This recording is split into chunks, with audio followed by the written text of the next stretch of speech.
Je vais faire une correction détaillée pour le chapitre 5, construire et reconnaître un triangle. Je vais faire une correction détaillée de l'exercice 5 qui me semble bien, complet aussi. Je vais vous apprendre à bien rédiger les réponses. Donc là, c'est l'exercice 5 de la page 209 de votre manuel. Le voici. À l'aide des informations codées sur cette figure, calculez la mesure de l'angle BAC. Donc l'angle BAC est là. D'accord ? Un petit rappel, BAC, c'est l'angle qui se trouve chez A. Et l'angle doit être coincé entre AC et BA. Okay, donc c'est bien l'angle qui est ici, ce n'est pas l'angle qui est là. D'accord ? Là, l'angle qui est ici, c'est l'angle DAB. Okay, parce que l'angle qui est ici, c'est l'angle chez A, oui. À ne pas confondre avec celui-ci. Ça, c'est l'angle chez A, coincé par AD et AB. Okay, ça, c'est DAB. Ça, c'est BAC ou alors CAB, l'angle qui est là. Donc là, on parle bien de l'angle BAC. Alors, l'angle BAC, ici, il est là. Regardez bien la figure, le triangle CAB. Et ben, vous avez deux angles connus sur 3. Okay, on sait que dans un triangle quelconque, et ben, vous avez toujours la somme des angles qui vaut 180 degrés.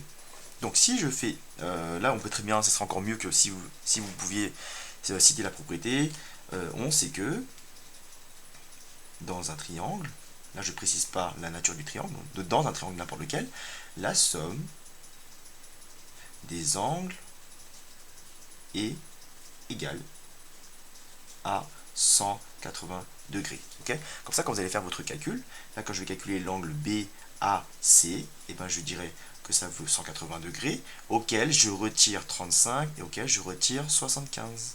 Okay, donc l'angle BAC, l'angle ici restant, sur les trois, donc l'angle que je ne connais pas encore, BAC, et ben c'est 180 degrés, c'est-à-dire le total, la somme de tous les angles, 180 degrés, auquel je retire 35 l'angle que je connais et 75 l'autre angle que je connais.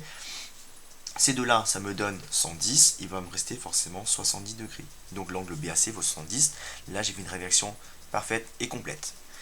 Ensuite, ça c'est la question A.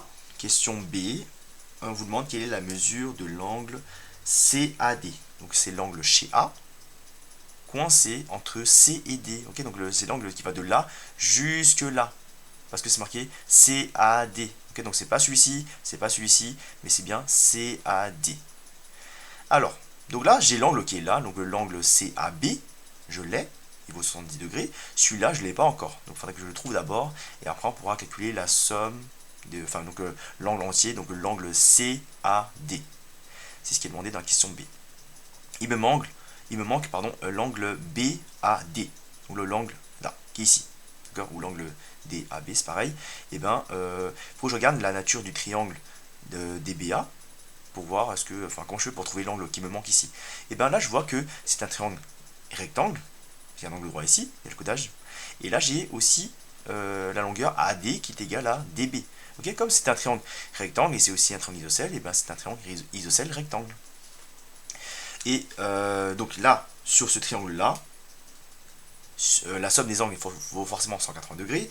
180 degrés, je peux d'abord retirer 90 dans ma tête, ça donne forcément 90. 90 à partager en deux parts égales. Pourquoi? Parce que c'est un triangle isocèle. Dans un triangle isocèle, je vous rappelle, les angles à la base sont de même mesure. Donc là, dans ce triangle-là, ça c'est le sommet principal, parce que ce côté-là est égal à ce côté-là. Donc ça c'est le sommet principal. La base devient AB. Donc la mesure qui est ici et la mesure qui est là sont de même mesure. Donc on va faire un petit calcul, très simple. Donc l'angle, par exemple, le DAB, et ben, il vaut quoi? Il vaut, peut-être je vais faire comme ça, 180 degrés auquel je retire 90, ok, ça donne 90, qu'on va partager en deux parts égales. Donc ça, 180 degrés, je retire 90, ça donne 90, que je dois partager en deux parts égales. Donc ça donne 90 que je coupe en deux, ça me donne 45 degrés. Donc l'angle ici, je l'ai trouvé. Okay, ça c'est une rédaction possible. Ou alors on peut peut-être faire en deux temps, ça serait peut-être un peu plus simple pour vous. Et ben c'est de se dire que l'angle DAB, donc je peux d'abord faire 180 degrés moins 90 qui me donne 90. Et là, je couperai 90 en deux parts égales qui me donnera toujours 45. Okay, donc là on peut écrire donc DAB vaut 45 degrés. Okay, il faudra bien préciser aussi que parce que votre triangle il est isocèle, et que dans un triangle isocèle, les angles à la base sont de même mesure. J'aurais dû l'écrire ici, cette propriété-là, ça serait encore mieux. Ou écrivez-le en dessous, c'est aussi possible.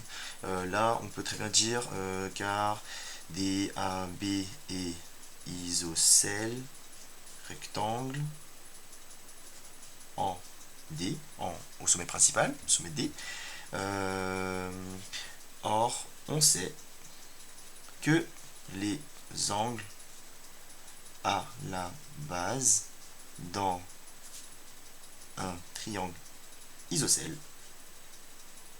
sont de même mesure. Là, vous avez cité la propriété, vous avez fait les calculs, vous avez bien justifié que là, ça vaut 45. Ok, bah, du coup, bah, là, il ne reste plus qu'à calculer. Donc, DAC, c'est l'angle qui est demandé, donc c'est pareil que CAD, c'est pareil.